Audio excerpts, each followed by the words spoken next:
அனைவருக்கும் இனிய வணக்கம். காக்கி சட்டை அணிவதையே லட்சியமாக கொண்டு உடைத்து கொண்டிருக்கக்கூடிய காப்பவன் கடவுள் என்றால் காக்கியும் கடவுள் தானே என்ற பொன்மொழிக்கிணங்க இப்பொழுது காக்கி சட்டை அணிவதை நோக்கமாக கொண்டு உழைத்து கொண்டிருக்கூடிய மாணவ கண்மணிகள் அனைவருக்கும் என்னுடைய இனிதான வணக்கத்தை தெரிவித்துக் கொள்கிறேன். இதுக்கு முன்னாடி நம்ம பல தலைப்புகளை பார்த்தோம். இப்போ இந்த காக்கி சட்டை தேர்வு என்று சொல்லக்கூடிய இந்த பிசி எக்ஸாம், 2ஆம் நிலை காவலர் தேர்வுக்கான எக்ஸாம் மற்றும் எஸ்ஐ மாணவர்களுக்கான இந்த சயின்ஸ் என்று சொல்லக்கூடிய பொதறிவு வகுப்பு, ஃபிசிக்ஸு கெமிஸ்ட்ரி எப்படிலாம் கொண்டு போகலாம், எங்கேருந்து அந்த வினாக்கள்லாம் கேட்கப்படுது, கடந்த ஆண்டு வினாக்களை எப்படி கேட்டிருக்காங்க, அதை பற்றி ஒரு தெளிவுகள் நம்ம இப்போ கொடுக்க போகிறோம். இதில் முதல்ல நம்ம எடுக்கக்கூடிய தலைப்பு என்னென்னு கேட்டிங்கன்னா ஃபிசிக்ஸ் என்று சொல்லக்கூடிய இயற்பியல் என்று சொல்லக்கூடிய ஒரு தலைப்பு. சரிங்களா? நமக்கு தெரியும் தான். இப்போ இயற்பியல் அப்படின்னா என்ன?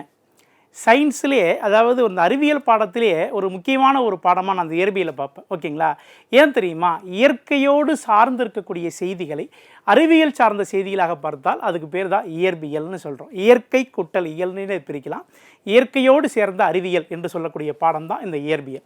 அதில் நம்முடைய தலைப்பு முதல்ல இருக்கக்கூடிய தலைப்பு இது காந்தங்கள், மின்சாரங்கள், பல தலைப்புகள்லாம் உண்டு. ஆனால் நமக்கு முதல் தலைப்பு வந்து அளவுகள் என்று சொல்லக்கூடிய தலைப்பு தான் நமக்கு முதல்ல இருக்குது. ஓகேங்களா? இயற்பியல் அளவை அளவிடுவதற்கு பயன்படுத்தும் தேர்ந்தெடுக்கப்படக்கூடிய தரநிலைக்கு பேர் தான் அளவுகள்னு சொல்கிறோம். சரிங்களா? அறிவியல் சார்ந்த விஷயமே அதுதான். ஒரு நபர் ஏ என்ற புள்ளியிலிருந்து பி என்ற புள்ளிக்கு நகர்கிறார், அதுக்கு பேர் இடப்பெயர்ச்சின்னு பேர். எத்தனை மீட்டர் நகர்? ஒரு 10 சென்டிமீட்டர் நகரார்னு வச்சுக்கோங்க. இதுதான் சார் அறிவியல். ஓகேங்களா? மற்ற அறிவியலோ மற்ற இருக்கக்கூடிய அந்த வரலாறு போன்ற செய்திகளோ தோண்டி எடுக்கப்பட்டு அது அறிவியல் சார்ந்த செய்திகளாக சொல்லும்போது கூட அது உண்மையான செய்தியா என்று பல பேர் சொன்ன கருத்துக்களை ஏற்றுக்கொள்ளக்கூடிய செய்திகளாக இருக்கும். ஆனால் அறிவியல் என்பது நாம் சோதனையின் மூலமாக தெரிந்த செய்திகளை தெரிவிப்பது தான் நமக்கு அறிவியல். அதுவும் நமக்கு இந்த ஃபிசிக்ஸ், இந்த இயற்பியல் என்பது நமக்கு கிடைத்த ஒரு மிகப்பெரிய பொக்கிஷம்னே சொல்லலாம். ஓகேங்களா? இதுக்கு பேர் தான் அளவுகள்னு சொல்கிறோம். என்ன சொல்கிறாங்க பாருங்கள், இயற்பியல் அளவை அளவிடுவதற்காக பயன்படுத்தப்படும் தேர்ந்தெடுக்கப்பட்ட தரங்களில் நாம் உருவாக்கியது தான். சென்டிமீட்டர்னா என்ன, மில்லிமீட்டர்னா என்ன, டெசிமீட்டர் என்ன, டெகாமீட்டர்னா என்ன, கூலும்னா என்ன, ஓம்னா என்ன, இது எல்லாமே நம்ம அறிவியல் சார்ந்த அறிஞர்கள் உருவாக்கியது தான். இயற்கை சார்ந்து இருக்கக்கூடிய செய்திகளை அளவுகளாக தெரிநிலைப்படுத்தினால் அதுக்கு பேர் தான் அதுப்பா அளவு முறைன்னு சொல்கிறாங்க. ஓகேங்களா? இப்போ இந்த அளவு முறையில் இயற்கையை அளக்கக்கூடிய முறையை பற்றி சொல்லியிருக்காங்க பாருங்கள். அளவுகள் தேர்வை பொறுத்து அளவுகள் ஒவ்வொரு தேர்வையும், ஓகேங்களா, எந்தெந்த முறையில் அளக்குறாங்கன்ற சொல்லக்கூடிய செய்திகளை பார்த்தோன்னா புதிய அமைப்புகளை கொண்டு சிஜிஎஸ் மற்றும் பிஎஸ் மற்றும் எஃப்பிஎஸ் என்று சொல்லக்கூடிய 3 முறைகள் இருக்குது. ஆனால் உலக நாடுகள் அனைத்தாலும் ஏற்றுக்கொள்ளக்கூடிய ஒரு முறை என்று சொன்னால் எஸ்ஐ அளவு முறைன்னு சொல்லுவாங்க. எஸ்ஐ என்பது அடிப்படை அலகுகள் அப்படின்னு சொல்லுவாங்க. அது வந்து அறிவியல் அளவுகள் அப்படின்ற வார்த்தைகளை சொல்வது உண்டு. சரிங்களா? இப்போ நம்முடைய அடிப்படை அலகுகளாக என்னென்ன கொடுத்துருக்காங்கன்னு பார்த்தீங்கன்னா நீளம் அப்படின்னு சொல்லுவது பார்க்கலாம். நீளத்தினுடைய அலகு என்னென்னு கேட்டிங்கன்னா மீட்டர். அடிப்படை அலகுனா எஸ்ஐ அளவுகள். ஓகேங்களா? அது குறியிடுனது எம்னு குறிப்போம். கண்டிப்பாக இந்த மாதிரி வினாக்கள் தான் நம்ம கேட்போம். குவியல் என்று சொன்னால் அதாவது வெயிட்டை பற்றி சொல்லக்கூடியது கிலோகிராம், இது கேஜின்னு சொல்லுவோம். ஓகேங்களா? நேரம் என்று சொன்னால் அதுக்கு பேர் வினாடி, நொடி, இந்த மாதிரி வார்த்தைகளை சொல்லுவோம். செகண்ட், எஸ் என்ற வார்த்தையை பயன்படுத்துவோம். மின்னோட்டம் என்பதை ஆம்பியர் என்ற சொல்லலாம் பயன்படுத்துவோம். ஏ என்றால் ஆம்பியரை கண்டுபிடிச்சது ஆம்பியர்னு கண்டுபிடிச்சோம். அடுத்து பாருங்கள், வெப்பம், இயக்கம், வெப்பநிலை, இது எல்லாமே கெல்வின் என்ற வார்த்தையில் பயன்படுத்துவோம். கே என்ற குறியீடை பயன்படுத்துவோம். லாஸ்ட்டில் பாருங்கள், பொருளினுடைய அளவு பாருங்கள், மோலாலிட்டி என்ற வார்த்தையோட பயன்படுத்துவாங்க. அது ஒரு எம்ஓஎல், மோல் என்று சொல்லக்கூடிய வார்த்தையை பயன்படுத்துவோம். ஒளிச்செறிவு, ஓகேங்களா, சூரியனிலிருந்து வரக்கூடிய ஒளிச்செறிவு என்ன, சூரியன் நம்முடைய பூமியை வந்து எவ்வளோ ஒளிச்செறிவில் கொண்டிருக்கிறது, அதை பற்றிலாம் பார்க்கப்படுறது கேண்டிலா என்று சொல்லக்கூடிய சிடி என்று சொல்லக்கூடிய குறியீட்டை பயன்படுத்துவோம். ஓகேங்களா? அதுக்கப்புறம் பாருங்கள், துணை இயற்பியல் அளவுகள்னு சொல்லுவாங்க. பார்த்தீங்களா? துணை இயற்பியல் அளவுகள்னா இதுதான் மெயினாக சொல்லக்கூடிய எஸ்ஐ அளவுகள். அதை தாண்டி வரக்கூடிய மில்லிமீட்டர், சென்டிமீட்டர், இது எல்லாமே துணை இயற்பியல் அளவுகளாக சொல்லுவோம். அது குறியீடுகளை பற்றி கொடுத்துருக்காங்க பாருங்கள். அளவு பாருங்கள், ரேடியன்னு சொல்கிறோம், அது ஆர்டி என்ற வார்த்தையை கொடுத்துருப்பாங்க. சரிங்களா? இதுதான் வந்து ஃபிசிக்ஸில் நம்ம பார்க்கக்கூடிய இந்த ரேடியனுடைய அளவுகள், எஸ்ஐ அளவுகள்னு சொல்கிறாங்க. சரிங்களா? அதுக்கு பாருங்க, தலக்கோளம் என்று சொல்லக்கூடியதை ஸ்டோரேடியம் என்று சொல்லக்கூடிய வார்த்தையை எஸ்ஆர் என்ற வார்த்தையை கொடுத்து இதுதான் துணை அளவுகள்னு பேர். சரிங்களா? அதுக்கப்புறம் அடிப்படை அளவுகளை பற்றி பாருங்கப்பா, பாகுத்தன்மை, ஓகேங்களா, பாஸ்கல் என்று சொல்லக்கூடிய ஒரு 2வது விதியை பொறுத்து சொல்லக்கூடிய தான் பாகுத்தன்மை. பாகுநிலை கொண்டிருக்கக்கூடிய திரவம் எது அப்படின்னு கேட்டிங்கன்னா நம்ம பாதரசம் பார்த்திங்கன்னா கட்டியாக இருக்கும். ஓகேங்களா? அது பாகுநிலை கிடையாது, கட்டியாக இருக்கும். நம்மளுடைய கிரீஸ்லாம் பயன்படுத்துகிறோம். இந்த பாகுநிலை உராய்வு தன்மைக்கு ஏற்படக்கூடிய ஒரு பொருளாக நம்ம காட்சியளிக்கிறது. அதனுடைய அழகு என்னென்ன அப்படின்னா பாஸ்கல் அளவுகள்னு சொல்கிறாங்க. சரிங்களா? அது திறனுக்கு பாருங்கள், டயோபீட்டர் என்று சொல்லக்கூடிய வார்த்தையை பயன்படுத்தியிருக்காங்க. மின்தூண்டல், ஹென்றி என்பவர் கண்டறிந்தார் மின்தூண்டல். சார் மின்தூண்டல்னா என்ன சார்? ஒரு கடத்தி இருக்குது, ஓகேங்களா, இந்த கடத்தி. இந்த கடத்தினுடைய ஒரு மின்சாரத்தை செலுத்துகிறோம், பேட்டரி மூலம் மின்சாரத்தை செலுத்தோம் அப்படின்னா அந்த கடத்தி தானாகவே காந்தப்புலத்தை பெறுகிறது. இதை வந்து மின்டால் ஒளிச்சிதறல் சொல்லக்கூடிய அந்த வார்த்தைகள்லாம் பயன்படுத்தியிருப்பாங்க. அந்த ஹென்றி என்பது தான் பயன்படுத்தியிருப்பார். அதாவது கடத்தின் வழியே செல்கின்ற பொழுது இந்த கடத்தி ஒரு மின்னோட்டத்தை, அதாவது ஒரு காந்த விசையை தானே ஏற்கும் என்ற வார்த்தையை பயன்படுத்தியிருப்பார். ஒழுமிகுதி பாருங்கள், ஃபோன் என்று சொல்லக்கூடிய வார்த்தையை பயன்படுத்தியிருப்பாங்க. காந்த துண்டுகளுக்கு பாருங்கள் டெஸ்டிலா என்று சொல்லக்கூடிய ஒரு அலகையை பயன்படுத்தியிருக்காங்க. காந்த பாயத்துக்கு வெபர் என்று சொல்லக்கூடிய அளவை பயன்படுத்தியிருப்பாங்க. மின்னோட்டத்துக்கு பாருங்கள் ஃபாரட் மற்றும் கூலும் என்ற வார்த்தையை பயன்படுத்தியிருப்பாங்க. ஃபாரட் மற்றும் கூலும் பாருங்கள், கூலும் என்ற விதியை பார்த்துருப்போம். புள்ளி மின்னோட்டத்தில் இருக்கக்கூடிய செயல்பாடுகள் எப்படி இருக்குன்னு சொல்லிட்டு அதை பார்த்துருப்போம். ஓகேங்களா, அதெல்லாம் பிற்பாடு நம்ம மின்சாரம் என்று சொல்லக்கூடிய தலைப்பில் பார்த்துருப்போம். அது பாருங்கள் ஸ்கேலார் அளவுகளை 3ஆக பிரித்தோம். ஓகேங்களா, எஸ்ஐ அலகு, அடிப்படை அலகுகள், ஸ்கேலார் அலகுகள், துணை அலகுகள், சேரார் அளவு பிரித்து பாருங்கள். திசையற்ற எண்ணளவை மட்டும் கொண்டிருக்கக்கூடிய இயற்பியல் அளவிற்கு ஸ்கேலார் அளவுகள் என்று பெயர். ஓகேங்களா, வித்தியாசமாக பாருங்கள். எடுத்துக்காட்டு பாருங்கள், நிறை, வேகம், கன அளவு, திசைகள் அற்று இருக்கணும். ஓகேங்களா, சார் ஸ்கேலார் அளவுனா இன்னும் வித்தியாசம் இல்லைப்பா, எந்த திசையில் செல்லக்கூடிய 2 மீட்டரா 3 மீட்டரா 4 மீட்டரா டெசிமீட்டரா, இங்கேருந்து 3 கிலோமீட்டர் நம்ம நடக்கிறோம், அங்கேருந்து 4 கிலோமீட்டர் வரோம், இதெல்லாம் திசைகளை சொல்லக்கூடியது. வலது பக்கம் சென்று இடது பக்கம் திரும்பலாம் திசைகளை சொல்லக்கூடியது. ஆனால் இது பாருங்கள், நிறை, வேகம், எடை, இதெல்லாம் வந்து திசைகளை குறிப்பதில்லை. இதுக்கு பேர் தான் ஸ்கேலார் அளவுகள். திசையற்று இருக்கக்கூடிய இயற்பியல் அளவுக்கு பேர் தான் ஸ்கேலார் அளவுகள் அப்படின்னு சொல்லிட்டு பண்ணுறோம். அடுத்து பாருங்கள், திசையன் மற்றும் வெக்டார் அளவுகள்னு சொல்கிறாங்க. பாருங்கள், திசை மதிப்புன்னு பாருங்கள், எண் மதிப்பு மற்றும் திசை இரண்டையும் கொண்டுள்ள முக்கோண விகுதி. ஓகேங்களா, பாருங்கள், முக்கோண விதிக்கு உட்பட்டு வந்தால் அதுக்கு பேர் தான் நம்ம இயற்பியல் அளவுகள்னு சொல்லுவாங்க, அதாவது வெக்டர் அளவுகள்னு சொல்லுவாங்க. சரிங்களா, இது ரொம்ப முக்கியமான செய்திகளாக இருக்கும் நமக்கு வெக்டர் அளவுகள். ஓகேங்களா, சரிப்பா, இங்கே நிரப்பாங்க. இப்போ இயக்க விதிகள் என்ற பார்த்தீங்கன்னா வெக்டர் அளவுகளில் பார்க்க போகிறோம். ஸ்கேலார் அளவுகள், வெக்டர் அளவு வித்தியாசத்தை பார்க்க போகிறோம். இப்போ இயக்கவியல் அப்படின்ற தலைப்பை பற்றி பார்க்க போகிறோம். நம்ம அளவுகளை பற்றி பார்த்துட்டோம், அடுத்து இயக்கவியலை பற்றி பார்க்குறோம். சார் இயக்கம் எது சார் இயங்குது? இப்போ நான் பேசுகிறேன், ஓகேங்களா, ஒலி உங்களுக்கு வந்து கேட்குது, திரையின் வழியாக நம்ம பாடத்தை பார்க்குறோம். இது எல்லாமே வந்து இயக்கத்தை சொல்லக்கூடியது தான், ஒவ்வொன்றும் இயக்கத்தை சொல்லக்கூடியது தான். ஒரு ஓய்வு நிலையில் இருக்கக்கூடிய ஒரு பொருள் இயக்க நிலைக்கு மாறி மற்றொரு இடத்திற்கு இடம்பெயர்ந்தால் அதற்கு பேர் தான் அது இயக்கம்னு சொல்கிறோம். அது சுற்றுவட்ட இயக்கம் இருக்குது, வளைகோட்டு இயக்கம் இருக்குது, அதாவது மைய நோக்கு விசையினுடைய கூடிய இயக்கங்கள் இருக்குது. அது மாதிரி பல உண்டு நம்ம பார்க்க போகிறோம். ஃபஸ்ட்டு பாருங்கள், இயக்கத்திலே பார்த்தோன்னா தூரத்தை பற்றி முதல்ல சொல்ல போகிறோம். பாருங்கள், தொலைவு என்பது ஒரு குறிப்பிட்ட கால இடைவெளியில் நகரும் பொருள் கடக்கும் உண்மையான பாதையின் நீளம். இதுதான் முக்கியமான செய்தி. ஓகேங்களா, உண்மையான பாதையின் நீளம். இப்போ இங்கே ஒரு பாயிண்ட் இருக்குது, இங்கே ஒரு பாயிண்ட் இருக்குது. சரிங்களா, இப்போ ஏன்னு இருக்கார், இவர் பின்னு இருக்கார். சரி, ஏவே மட்டும் வச்சுப்போம். இப்போ இதுக்கு நேராக போகலாம், வளைந்து போகலாம், இப்படி போகலாம், இப்படி வந்து இப்படி ஒன்று போகலாம், எப்படி வேணாலும் போகலாம் இல்லைங்களா. ஆனால் மிக குறுகிய கால இடப்பெயர்ச்சி சொல்லியிருப்போம். அதுதான் சொல்கிறாங்க தெளிவான உண்மையான பாதை. சுற்றி வளைச்சலாம் போகக்கூடாது, நேராக உண்மையான பாதையாக இருக்குன்னு சொல்கிறாங்க. தொலைவு என்பது ஒரு ஸ்கேலார் அளவுன்னு சொல்கிறாங்க. ஆனால் இடப்பெயர்ச்சி என்பது ஒரு அலகை கொண்ட வெக்டார் அளவுன்னு சொல்கிறார். உண்மையை பார்த்துங்க, இடப்பெயர்ச்சி என்பது ஒரு இடத்துக்கு உள்ள இன்னொரு இடத்திற்கு இடம்பெயர்ந்தால் அதுக்கு பேர் இடப்பெயர்ச்சின்னு பேர். அது வந்து பாருங்கள் வெக்டார் அளவு எண் மதிப்பையும் திசையையும் பெற்றிருக்கும். ஆனால் தூரம் என்பது என்னது, ஸ்கேலார் அளவு, திசையை காட்டாது, எண் மதிப்பை மட்டுமே காட்டும் என்ற வார்த்தையை கொடுத்துருக்காங்க. சரிங்களா, அடுத்து பாருங்கள், இடப்பெயர்ச்சி பற்றி பார்க்க போகிறோம். பாருங்கள், இடப்பெயர்ச்சி பாருங்கள், ஒரு பொருளின் இறுதி நிலைக்கும் தொடக்க நிலைக்கும் இடையே உள்ள வேறுபாடுக்கு தான் இடப்பெயர்ச்சின்னு சொல்கிறாங்க. உண்மைதானப்பா, ஏ என்பவர் இங்கேருந்து ஒரு புள்ளியிலிருந்து இங்கே ஒரு புள்ளிக்கு ஏ போகிறாரு. எத்தனை, ஒரு 2 கிலோமீட்டர் போகிறாருன்னு வச்சுங்க, 2 கிலோமீட்டர் போகிறாரு. இந்த தூரத்துக்கு பேர் தான் இடப்பெயர்ச்சி. ஏ என்பவர் இங்கே இந்த புள்ளியிலேருந்து 2 கிலோமீட்டர் தாண்டி அந்த புள்ளிக்கு போகிறாரு. இது ஏ என்றவர் இங்கேருந்து புள்ளியிலேருந்து இங்கே போயிட்டுருக்காரு அப்படின்னு சொல்கிறது தான் இடப்பெயர்ச்சின்னு சொல்கிறாங்க. இங்கே பாருங்கள், இது ஒரு வெக்டார் அளவுன்னு சொல்கிறாங்க. இதனுடைய அலகு வந்து மீட்டர். எத்தனை கிலோமீட்டர், 3 கிலோமீட்டர், 4 கிலோமீட்டர், மீட்டர் என்று சொல்லக்கூடிய வார்த்தையை பயன்படுத்தியிருப்பாங்க. இடப்பெயர்ச்சி என்பது எண் மதிப்பும் பொருள் கடந்து செல்லும் பாதை. ஓகேங்களா, நீளத்திற்கு சமமாகவோ அல்லது இல்லாமலோ கூட இருக்கலாம்னு சொல்கிறாங்க. நல்லா பாருங்கள், தூரம் என்பது கரெக்டான உண்மையான பாதையாக இருக்கணும். ஆனால் இடப்பெயர்ச்சி என்ன சொல்கிறாங்க, இடப்பெயர்ச்சி எண் மதிப்பு பொருள் கடந்து செல்லும் பாதையின் நீளத்திற்கு சமமாகவோ அல்லது இல்லாமலோ கூட இருக்கலாம்னு சொல்கிறாங்க. நல்லா பாருங்கள், இப்போ இங்கே ஏ என்பவர் பி என்பது இடப்பெயர்ச்சியாக இருக்க 2 கிலோமீட்டர் தான் ஆயிருக்கு. இதை 4 கிலோமீட்டரும் ஆக்கலாம், 3 கிலோமீட்டர் ஆகலாம். எண் மதிப்பும் அதனுடைய நீளமும் சமமாக இருக்குமானா சொல்ல முடியாது. அதை மட்டும் தான் சொல்லியிருக்காங்க. சரிங்களா, இடப்பெயர்ச்சி நேர், எதிர் அல்லது சுழியாக இருக்கலாம். ஆனால் தொலைவு என்பது நேர்குறியாக மட்டுமே இருக்கும். ஓகேங்களா, இடப்பெயர்ச்சி என்ன சொல்லுவோம், எங்கே வேணாலும் இருக்கலாம், நடக்காமல் கூட அவர் போகலாம். ஒரு இடத்துல இன்னொரு பொருளாக இன்னொரு இடத்துக்கு வந்து என்ன பண்ணலாம், அந்த இயல்பு நிலை, அதாவது இயல்பாக இருக்கக்கூடிய செய்தி இல்லாமல் மாறாமல் கூட இருக்கலாம். ஆனால் தொலைவு என்பது எப்பொழுதுமே நேர்குறிவாக இருக்கும். ஓகேங்களா, ஸ்ட்ரெயிட் ஃபார்வர்டு தான்.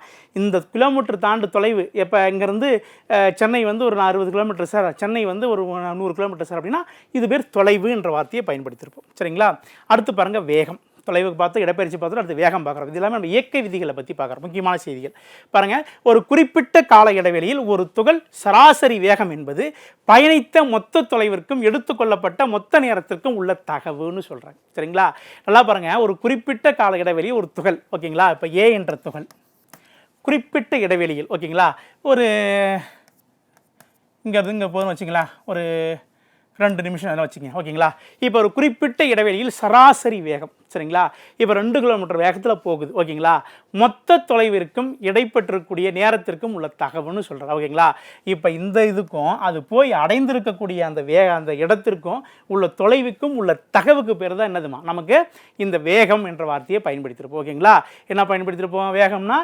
T/S பயன்படுத்தியிருப்போம். சரிங்களா, இந்த வார்த்தை ரொம்ப முக்கியமானதாக இருக்கும். அடுத்து பாருங்கள், சராசரி வேகம் அதை பற்றி பயன்படுத்தியிருக்காங்க பாருங்கள். பயணித்த மொத்த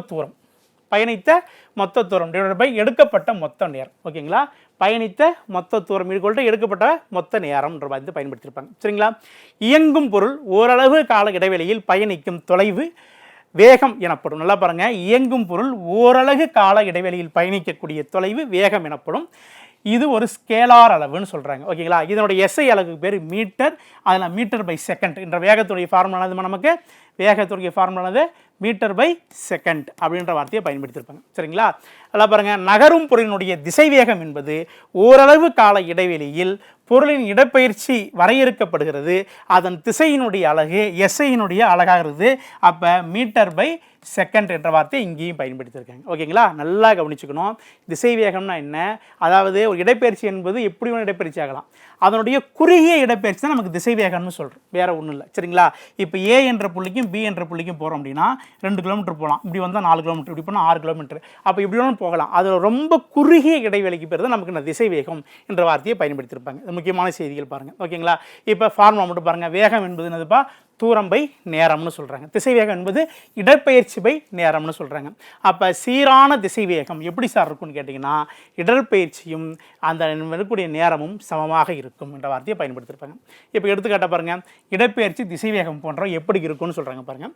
ஒரு பொருளின் சமமான கால இடைவெளியில் சமமான இடப்பெயர்ச்சி உட்படுமானால் அது சீரான திசை வேகம்னு சொல்கிறாங்க. நல்லா பாருங்கள், ஒரு பொருள் சமமான கால இடைவெளியில் நல்லா பாருங்கள் சமமான இடப்பெயர்ச்சிக்கு உட்படுமானால் அதுக்கு பேர் தான் சீரான திசை வேகம்னு சொல்கிறாங்க. அப்போ சமமான டைம் அப்படின்னா இப்போ 2 கிலோமீட்டரை கரெக்டாக தான் பாருங்கள். இப்போ ஒன்றும் இல்லை, 2 கிலோமீட்டர் கிடக்குது ஒரு கார்னு வச்சுப்போம். இப்போ ஏ என்ற கார் ஒரு 2 கிலோமீட்டர் கிடக்குதுன்னு வச்சுக்கோங்க. இது 50 அதாவது இந்த 50 மீட்டர் வருகின்ற பொழுது இது 2 கிலோமீட்டர் வேகத்திலும் அதே சீராக சென்று பார்த்தா அதுக்கு பேர் சீரான திசை வேகம்னு சொல்கிறோம். வேறு ஒன்றும் இல்லை. இப்போ ஆரம்பிக்கும் பொழுது 100ல் எடுக்கிறோம் அப்படின்னா முடிக்கும் பொழுது 100ல் இருக்கணும். அதுக்கு பேர் தான் நான் சீரான திசை வேகம்ன்ற வார்த்தையை பயன்படுத்தியிருப்பாங்க. சரிங்களா, பாருங்கள், சார்பு திசை வேகம்ன்ற வார்த்தையை பாருங்கள். 2 பொருள்கள் நேர்கோட்டில் இயங்குமின் 2 பொருள்கள் நேர்கோட்டில் இயங்கும் பொழுது ஒன்றின் வேகம் மற்றொன்றை சார்ந்து இருந்தால் அதுக்கு பேர் தான் சார்பு வேகம்னு சொல்கிறோம், அல்லது சார்பு திசை வேகம்னு சொல்கிறோம். ஓகேங்களா, இது 2 முக்கியமான செய்தி தான். ஓகேங்களா, என்ன பாருங்கள், 2 பொருள்கள் நேர்கோட்டில் இயங்குது. ஓகேங்களா, அப்போ ஏ என்ற காரும் போகுது, பி என்ற காரும் போகுது. ஓகேங்களா, 2 பொருள்கள் நேர்கோட்டில் இயங்கும் போது ஒன்றின் வேகம் மற்றொன்றை சார்ந்து இருந்தால் அதுக்கு பேர் தான் என்னதுமா, சார்பு வேகம் அல்லது திசை வேகம் என்ற வார்த்தையை பயன்படுத்தியிருப்பாங்க. கரெக்டாக அதனுடைய வேகத்தை இதனுடைய வேகத்தை ஈக்குவலாக சார்பாக போச்சு அப்படிங்கிற சார்பு திசை வேகம்னு சொல்கிறாங்க. ஓகேங்களா, இப்போ அளவுகளின் முக்கியமான முன்னொட்டுகள் போன்ற வார்த்தையை மட்டும் பயன்படுத்தியிருப்பாங்க. இது பாருங்கள், இதெல்லாம் நமக்கு வினாக்கள் கேட்கப்பட்டதான். ஓகேங்களா, டெரா என்பதுனாப்பா T⁻10⁻12ன்னு அர்த்தம். ஜிகா என்பது ஜின்னு சொல்லுவோம், நம்ம 10⁻9 அர்த்தம். ஓகேங்களா, மெகா என்பது எம்னு சொல்லுவோம், 10⁻6. அப்போ கிலோ என்பது என்ன சொல்லுவோம், கேன்னு சொல்லுவோம், 10⁻³ கொடுத்துருக்கோம். ஹெக்டார் பாருங்கள் ஹச், தெகா என்பது 10, டெசி என்பது பாருங்கள் இன்வெஸ்டில் வரும், 20 என்பது பாருங்கள் இன்வெஸ்ட்டில் வரும், மில்லிமீட்டர் அதாவது மில்லிலிட்டர் என்று சொல்லக்கூடிய எம் வந்து 10 லிட்டர் வரும். மைக்ரோ என்பது பாருங்கள் யூரோஸில் சொல்லுவோம், 10⁻⁻6ன்னு சொல்லுவோம். ஞானோ என்று சொல்லக்கூடிய ஞானோமீட்டர் பிற்காலத்தில் நம்ம பார்ப்போம். ஓகேங்களா, இப்போ இந்த செய்திகள்லாம் நம்ம முக்கியமான செய்திகளாக இருக்கும். சரிங்களா, இப்போ திசைவேகத்தை பற்றி பார்த்தாச்சு, தெளிவுபடுத்தியாச்சு. அடுத்து நம்ம வந்து முடுக்கம் அப்படின்னு நான் சொல்லுவேன். ஒரு பொருள் எப்போது சார் முடுக்கம் அடையும் அப்படின்ற வார்த்தை மட்டும் பயன்படுத்தும். ஒரு பொருளின் முடுக்கம் என்பது அப்பொருளின் திசைவேக மாற்று வீதம்னு சொல்கிறாங்க. திசைவேக மாற்று வீதம் என்று வரையறுக்கப்படுகிறது. ஓகேங்களா? ஒரு திசையின் அளவு, அதனுடைய பாருங்க அந்த ஒரு திசையின் அளவு மற்றும் அதன் எஸ்ஐ அளவு மீட்டர் வினாடி. அப்போ முடுக்கம் என்பது பாருங்க மீட்டர் என்னது by second square, metre by second square என்ற வார்த்தையை பயன்படுத்தியிருப்பாங்க. ஓகேங்களா? நேரத்தை பொறுத்து திசைவேகம் குறைந்தால் அது முடுக்கம் எதிர்மறையாக இருக்கும், அதனுடைய பின்னடைவு ஏற்படும். அப்போ முடுக்கத்துக்கான ஃபார்முலா A=V-U/T என்ற வார்த்தையை பயன்படுத்தியிருப்பாங்க. இது முக்கியமானது. முடுக்கம் நிறைய டைம் கேட்டிருக்காங்க அந்த கொஸ்டின். ஓகேங்களா? சரிப்பா, இப்போ முடுக்கம் ஒரு பொருள் அடையுது அப்படின்னாங்க பாருங்க, ஒரு பொருளினுடைய முடுக்கம் என்பது பொருளின் திசைவேக மாற்று வீதம்னு சொல்கிறாங்க. ஓகேங்களா? ஒரு திசையில் செயல்படக்கூடிய ஒரு பொருள் ஒரே சமமாகவும் ஒரே சரியாகவும் போனால் அதுக்கு பேர் தான் திசைவேகம்னு சொல்கிறோம்.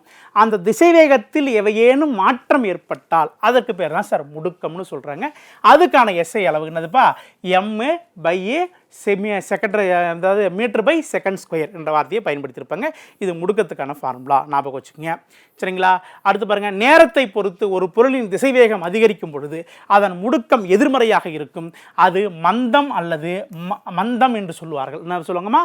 மந்தம்னு சொல்லுவாங்க. நேரத்தை பொறுத்து ஒரு பொருளுடைய திசைவேகம் அதிகரிக்குதுன்னு வச்சுக்கோங்க. இப்போ பாருங்கள், ஃபஸ்ட்டு ஒரு கார் எடுக்கிறோம், எடுத்து அதனுடைய வேகத்தை அதிகரிக்கிறோம். அது அதிகரிக்கின்ற பொழுது எதிர் முடுக்கம் அடைகிறது. அதுக்கு பேர் என்னதுமா? எதிர்மறையான முடுக்கம் அடைகிறது என்ற வார்த்தையை பயன்படுத்தியிருக்காங்க. சரிங்களா? நெக்ஸ்ட் பாருங்க, இயக்கம் பாருங்க. ஒரு பொருளினுடைய நிலை நேரத்தை பொறுத்து மாறினால் அதுக்கு பேர் என்னதுமா? இயக்கத்தில் உள்ளது என்று கூறப்படுகிறது. உண்மைதானம்மா? ஓய்வு நிலையில் இருக்கிற ஒரு பொருள், ஓகேங்களா, இங்கே இருக்கிற காரு இங்கிட்டே தான் இருக்கும்.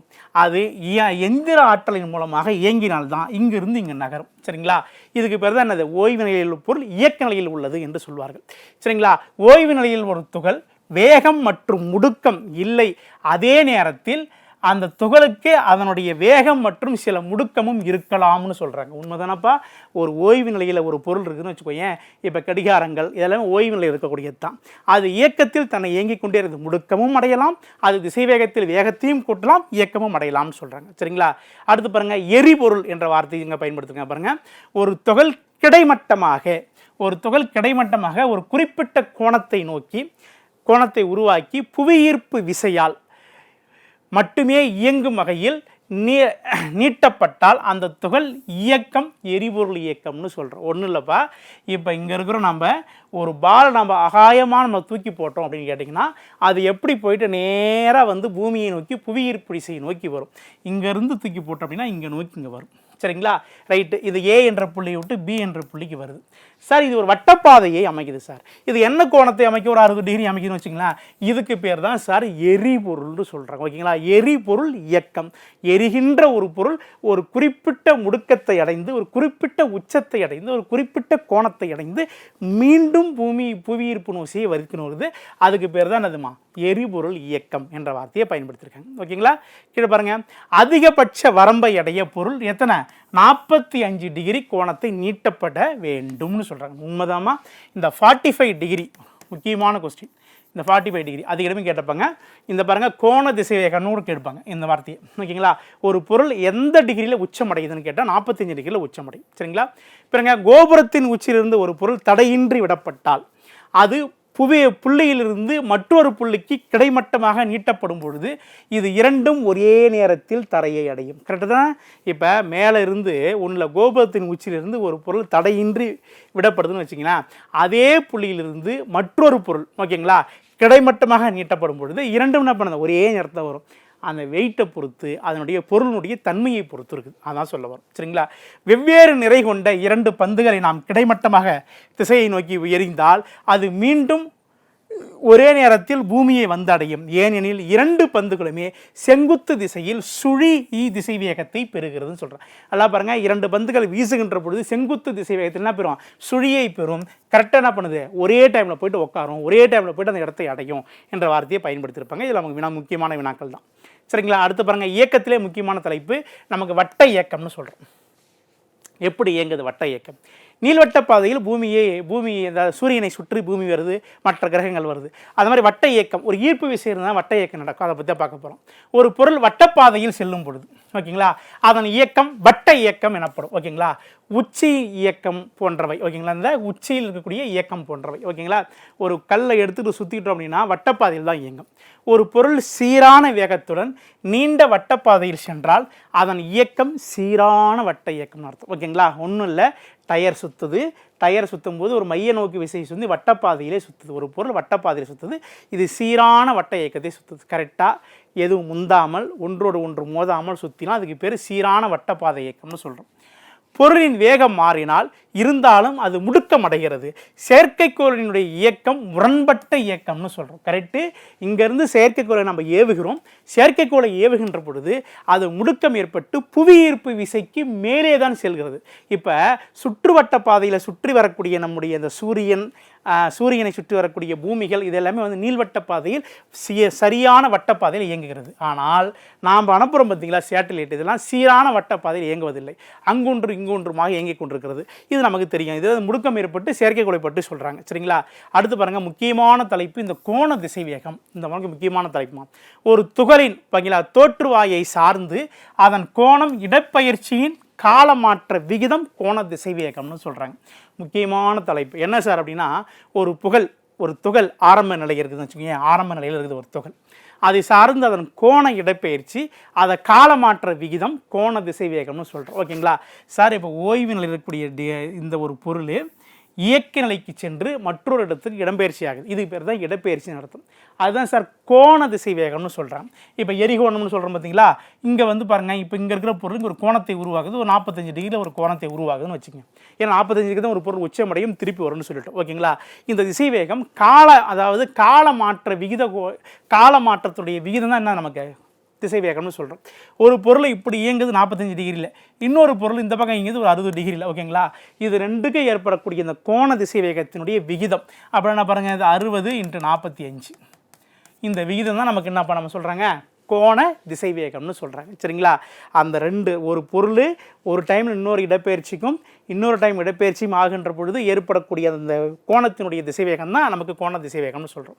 சரிங்களா, இப்போ முக்கியமான அளவு நம்முடைய ஃபிசிக்ஸு, அதாவது இயற்பியலினுடைய தந்தை, இயற்பியலை பற்றி நமக்கு தெளிவாக நமக்கு கிடைக்கணும். இயற்பியல் பொருளாக இயக்கம் எப்படின்னு சொல்லிட்டு ஒரு முக்கியமான தலைப்பாக யார் இருப்பார்னா நியூட்டனுடைய விதிகளை பற்றி பார்க்க போகிறோம். ஏன்னா அவர் தான் சயின்ஸுக்கே ஒரு முன்மாதிரியானவர். அவரை பற்றி பார்க்கலாம். பாருங்கள், நியூட்டனுடைய முதல் இயக்க விதி என்ன சொல்லுது பாருங்கள், ஒவ்வொரு பொருளும் புறவிசையில் செயல்படாது வரையில் ஒரு நேர்கோட்டில் சீரான வேகத்தில் தமது தொடக்க ஓய்வு நிலை அல்லது இயக்க நிலையிலோ கொண்டிருக்க முடியும்னு சொல்கிறாங்க. நல்லா கவனிங்க, ஒவ்வொரு புறவிசையும் செயல்படாத பொழுது வரையில் ஒரு நேர்கோட்டில் சீரான ஓகேங்களா வேகத்தில் தமது தொடக்க ஓய்வு நிலையை அல்லது இயக்க நிலையை கொண்டிருக்கும்னு சொல்கிறாங்க. உண்மைதானப்பா?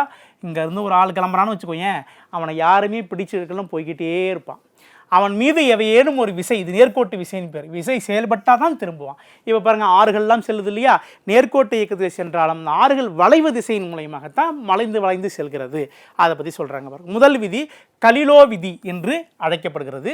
இது நிலைமை விதி என்று சொல்கிறாங்க. ஓகேங்களா, ஒரு நேர்கோட்டில் செல்லக்கூடிய ஒரு நேர்கோட்டு இயக்கத்தில் செல்லக்கூடிய பொருள் எந்த விதமான டிஸ்டர்பன்ஸ் அதில் எதுவுமே இல்லை அப்படின்னா அது ஓய்வு நிலையிலோ இயக்க நிலையோ சீராக செல்லும். இதுதான் கான்செப்ட், ஃபஸ்ட்டு விதி சொல்கிறது. ஓகேங்களா, இது பாருங்கள், இது விசை என்பதற்குன்னு இலக்கணம் என்று இதை வரையறுத்திருக்காங்க.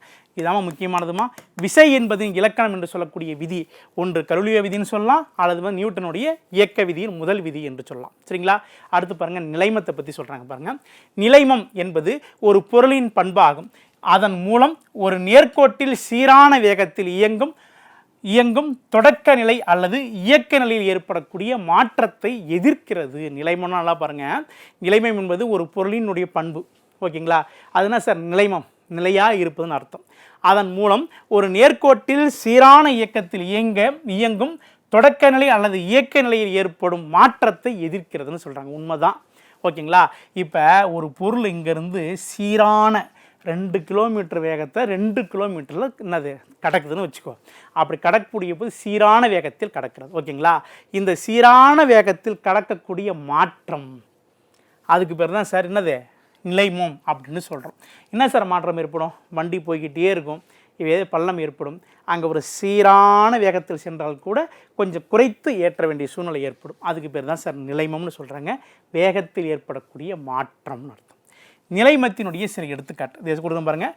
மகிழ்ந்து அல்லது தொடர்ந்து திடீரென்று இயங்கும் பொழுது ஓகேங்களா, பயணிகள் பின்னோக்கி வளைந்து மீண்டும் செல்கின்றனர். அது ஏன் தெரியுமா, ஓய்வு நிலையில் உட்காந்துருக்குறோம் நம்ம. அது இயக்க நிலைக்கு போகும்பொழுது ஓய்வு வந்து நாம் முன்னாடி போய் பின்னாடி வரும் ஓகேங்களா, அந்த செய்தி தான் சொல்கிறாங்க. சரிங்களா, இங்கே பாருங்கள், ஓடும் குதிரை திடீரென்று நின்றால் சவாரி செய்பவர் முன்னோக்கி வளைக்கிறார். ஓகேங்களா, ஓய்வு நிலையில் நிலைமம்ன்ற நிலையாக இருக்கிற பொருள் அது ஓய்வு நிலையில் தான் நம்ம இருக்கிறோம். இயக்கத்துக்கு செல்வது இது குதிரையோ அந்த வண்டியோ இருக்கும், அது கொஞ்சம் முன்னாடி நமக்கு போயிட்டு வரும். அதை பற்றி சொல்கிறாங்க. மேல் நோக்கி ஓகேங்களா, மேலே மேலங்கி போர்வை ஒரு குச்சியால் எடுக்கும் பொழுது தூசி துகள்கள் அகற்றப்படுகின்றது. ஓகேங்களா, இந்த செய்தியும் பார்க்கணும். இதுக்கு பேர் தான் விசைக்கான இலக்கணம்னு சொல்லிட்டு இதை நம்ம சொல்லுவோம். சரிங்களா, ரெண்டாவது பாருங்கள், இந்த விசைக்கான இலக்கணத்தை சொல்லிட்டு அடுத்து விசையை பற்றி பார்க்க போகிறோம். சார் விசைனா என்ன சார்? ஃபோர்ஸ்ன்னு சொல்லுவாங்க. எஃப்னு பேர் இதுக்கு. விசைக்கு என்னதுமா ஃபோர்ஸ்ன்னு சொல்லுவாங்க. விசை என்பது ஒரு பொருளின் மீது செயல்படக்கூடிய புறக்காரணம் ஆகும். கரெக்டு தானே? ஒரு பொருள் இயக்க நிலையிலே ஓய்வு நிலையிலே கம்மி இருந்துன்னா அதை விசை கொடுத்து ஏதாவது ஃபோர்ஸ் பண்ணி தள்ளனா தான் போகும். அதுக்கு பேர் தான் விசைன்னு அர்த்தம். உடலினுடைய ஆரம்ப நிலையை மாற்றுகிறது ஓகேங்களா, அல்லது மாற்ற முயற்சிக்கக்கூடிய பேர் தான் விசைன்னு சொல்கிறோம். ஓகேங்களா, ரைட்டு. இப்போ நாம் உட்காந்துருக்குறோம்பா, நம்ம ஏதாவது ஒரு செயலை செய்தால் தான் அங்கேருந்து இங்கே வர முடியும். ஒருத்தர் அடித்தால் என்ன பண்ணணும், ஃபோர்ஸ் வேகத்தை கொடுக்கணும், விசையை கொடுக்கணும். அதுதான் சொல்ல வராங்க. விசை என்பது நிறை இன்ட்டு முடுக்கம்னு பேர். அதுக்கான ஃபார்முலா பாருங்கள், எம்ஏ அப்படின்னு அர்த்தம். ஓகேங்களா, MA equal to M into UV. ஓகேங்களா, அவ்வளோதாம்மா. இதாம்மா முக்கியமான செய்தி நமக்கு. இதை மட்டும் நீங்கள் பார்த்தா போதும். சரிங்களா, இதனுடைய அசி அளவு பாருங்கள், நியூட்டன். ஓகேங்களா, கேஜி எம் செகண்ட், அதாவது m divide by m into metre by second அர்த்தம். ஓகேங்களா, kilogram into m metre inverse 2ன்னு அர்த்தம். சரிங்களா, பையில் இருக்கிறது மேலே கொண்டு வந்துடணும், வேறு ஒன்றும் இல்லை. சரிங்களா, நெக்ஸ்ட்டு பாருங்கள், நியூட்டனுடைய இயக்க விதியில் இரண்டாவது விதியை பற்றி பார்க்க போகிறோம். நல்லா பாருங்கள், ஒரு பொருளின் உந்தமாற்ற வீதமானது பொருளின் மீது செலுத்தப்படும் விசைக்கு நேர் விகிதத்தில் இருக்கும். கரெக்ட். ஓகேங்களா, கீழே பாருங்கள், நியூட்டன் இரண்டாம் விதி விசையினுடைய எண்ணளவை தருகிறது. அதாவது விசை வந்து நிறை இன்ட்டு முடுக்கம், ஏற்கனவே நம்ம பார்த்தோம். இது இரண்டாம் விதி இது பாருங்கள், நியூட்டனின் முதல் விதி இரண்டாம் விதி அடங்கி உள்ளது. அதுவும் இதுவும் சேர்ந்த விதிகள் தான் சொல்ல வராங்க. எப்படி சார் சொல்கிறோம் அப்படின்னா, ஒரு பொருள் உந்தமாற்ற வீதமானது பொருளின் மீது செலுத்தப்படும் விசையை நேர்த்தகவில் அமைகிறது. ஓகேங்களா, உந்துதல் அப்படின்னு சொல்லுவோம். உந்தம் அப்படின்னா சார், ஒரு பொருள் ஓய்வு நிலையிலிருந்து இயக்க நிலைக்கு மாறுகின்ற பொழுது ஒரு விசையை கொடுக்குறோம் பார்த்தீங்களா, அதுக்கு பேர் தான் உந்த விசைன்னு சொல்கிறோம். சரிங்களா, இப்போ வந்து உந்தம், பளு தூக்குவது, இதெல்லாம் உந்த விசையை பற்றி சொல்லக்கூடியது தான். அப்போ ஒரு விஷயம் ஒரு சாதாரண நடக்கக்கூடியது உந்துதல் விசைக்கால வேகமாக கொண்டு வருது உந்த விசைன்னு சொல்கிறோம். சரிங்களா, இரண்டாவது விதி இது. எந்த ஒரு பொருளும் அந்த உந்த மாற்ற விதத்துக்கும் அந்த பொருளில் செயல்படுத்தக்கூடிய விசைக்கும் நேர்த்தகவில் இருக்கும். அதுக்கு ஒரு வேல்யூ இருக்கும் அப்படின்னா இதுக்கு ஒரு வேல்யூ இருக்கும். இது தவிர நேர்த்தகவில் இருக்கும்னு அர்த்தம். சரிங்களா, கீழே பாருங்கள், நியூட்டனுடைய மூன்றாம் விதி ரொம்ப முக்கியமான விதிப்பா. நியூட்டன் மூன்றாம் விதி அதெல்லாம் பாருங்கள், ஒவ்வொரு செயலுக்கும் சமமான அல்லது எதிர்வினை உண்டு. ஓகேங்களா, ஒரு பால் எடுத்து அடிச்சு அப்படின்னா திருப்பி நம்மக்கிட்ட வரும். ஒவ்வொரு செயலுக்கும் ஒவ்வொரு சமமான எதிர்வினை உண்டு. இது வெவ்வேறு பொருள்கள் மீது எதிரெதிர் திசையினுடைய விசையில் செயல்படுத்தப்படுகிறது. நம்ம இங்கேருந்து ஒரு பந்த சுவத்தில் அடிக்கிறோம் அப்படின்னா அது எதிர் திசை ரிஃப்ளெக்ட் ஆகி திருப்பி வரும். எந்த வினைக்கும் எதிர்வினை உண்டு. அந்த விஷயம் தான் மூணாவது விஷயம். சரிங்களா, ரைட்டு. இதை பாருங்கள், உந்தம் என்பதுக்கான விளக்கம் கொடுத்துருக்காங்க. அருமையான விஷயம் பாருங்கள். உந்தம் என்பது இயங்கும் பொருளினுடைய பண்பு. ஒரு பொருளினுடைய நிறை திசைவேகம் பெருக்கற்பலன் என வரையறுக்கப்படுகிறது. பொருளினுடைய திசைவேகம் மற்றும் பெருக்கற்பலன் என வரையறுக்கப்படுகிறது. இதோடைய எஸ்ஐ அலகு பாருங்களேன். எஸ்ஐ அலகு பாருங்கள், இந்த பாருங்கள், விந்தம் அதாவது ஒரு பொருளுடைய நிறை கிலோகிராம்னு சொல்லுவோம், இன்ட்டு அதனுடைய திசைவேகம் என்னதுப்பா, மீட்டர் பை செகண்ட். ஓகேங்களா, இது தான்ப்பா மீட்டர் பை செகண்ட். ஓகேங்களா, இந்த ரெண்டு பெருக்கி வரக்கூடிய ஆன்சர் தான் நமக்கு உந்தம்னு சொல்கிறோம்.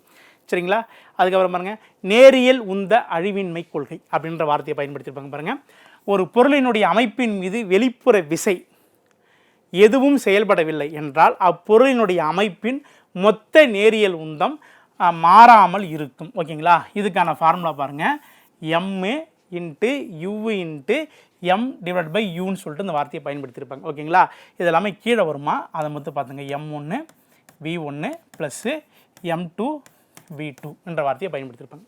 சரிங்களா, ரைட்டு. அடுத்து பாருங்கள், உந்த விசை என்ன சொல்ல பாருங்கள், ஒரு பொருளின் மீது மிக குறைந்த நேரத்திற்கும் அதிக விசை செயல்பட்டால், ஒரு பொருளின் மீது குறைந்த நேரத்தில் அதிக விசை செயல்பட்டால் அது தூண்டு விசை எனப்படும். இதாம்மா உண்மை. கேட்பாங்க அந்த கொஸ்டின், தூண்டு விசை என்றால் என்னன்னு கேட்டாங்கன்னா, அதாவது ஒரு பொருளின் மீது குறைந்த நேரத்தில் அதிகமான விசை செயல்பட்டால் அதுக்கு பேர் என்னது? தூண்டு விசைன்னு சொல்கிறோம். இது உந்து விசை அல்லது விசை மற்றும் நேரத்தின் பெருக்கற்பலன் வரையறுக்கப்படுகிறது. அப்போது NS என்பது 2வது விதிக்கு சொல்லக்கூடியது, விசையினுடைய பொருளாகும்னு அர்த்தம். சரிங்களா? அடுத்து நம்ம பார்க்க போகிறது மையநோக்கு விசை. ஓகேங்களா? வட்ட இயக்கம் நடைபெறும் பொழுது ஒரு பொருளின் போது விசை எப்பொழுதும் வட்டத்தின் மையத்தை நோக்கி இயக்கப்படும். இதனுடைய விசை மையநோக்கு விசைன்னு சொல்கிறோம். சரிங்களா? ஒன்றும் இல்லை, ஒரு மையநோக்கு விசை, மையத்தை நோக்கி ஒரு விசை நடக்குதுன்னா மையநோக்கு விசை. ஒரு டயரு ஒரு புள்ளியை சுற்றி சுற்றுகிறது, அப்படி சுற்றதுக்கு பேர் மையநோக்கு விசை. அதுக்கான ஃபார்முலா M = V²/R என்ற வார்த்தையை பயன்படுத்தி டிஸ்டன்ஸ் வந்து ஆர்னு பயன்படுத்திருப்பாங்க. ஓகேங்களா? அதை தொண்டி பாருங்கள், மிதிவண்டி ஓட்டுநர் தேவையான மையநோக்கு விசையை பொறுத்து தான் திரும்பவும் உடலை வளைத்து அதனுடைய திருப்பி அதை ஓட்டுகிறோம். நம்ம எல்லாம் மிதிவண்டி ஓட்டியிருப்போம், அதனுடைய செயல்பாடு மையநோக்கு விசையை பொறுத்து அமையுது. ஓகேங்களா? அடுத்து விசைகளை பற்றியும் அடுத்து நம்முடைய செய்திகளை பற்றியும் நம்முடைய இயற்பியல் செய்திகளை பற்றி தொடர்ந்து வகுப்புகளை பார்ப்போம். நன்றி, வணக்கம்.